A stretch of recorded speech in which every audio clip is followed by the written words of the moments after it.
बिस्मिल्लाहिर्रहमानिर्रहीम। शुरू अल्लाह के नाम से जो बड़ा मेहरबान निहायत रहम वाला है।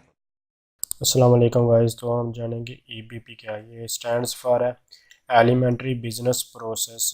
तो इसको अब हम स्लाइड्स के थ्रू देख, तो इसकी डेफिनेशन जो है 3 पार्ट्स में डिवाइड की गई है। अ task performed by one person in one place at one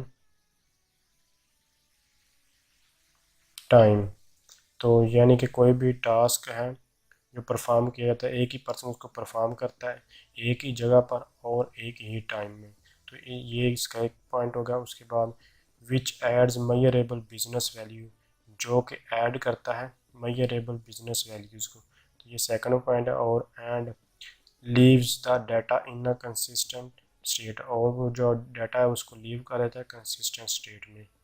तो ये होगी इसकी डेफिनेशन। यानी कि इसको 3 पार्ट्स में डिवाइड किया गया है और एक ही पर्सन इसको परफॉर्म करता है एक ही जगह पर और एक ही टाइम में।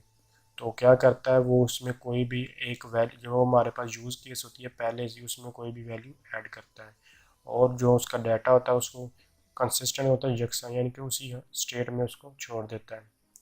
तो इसकी प्रूव क्रेडिट और ऑर्डर, यानी कि जो भी आपके क्रेडिट ऑर्डर का आपने प्रूव करवाना चाहा वो हुआ या नहीं हुआ। ओके है अगर तो ओके तो ठीक है, अगर नहीं ओके तो आप क्या, नॉट ओके तो आप क्या करते हैं, जो भी आपका सप्लायर होता है सप्लायर कंट्रैक्ट, तो आप उसके साथ निगोशिएट करते हैं कि मेरा भाई ये जो आपको मैंने कहा था क्रेडिट ऑर्डर ये अभी तक ओके नहीं हुआ।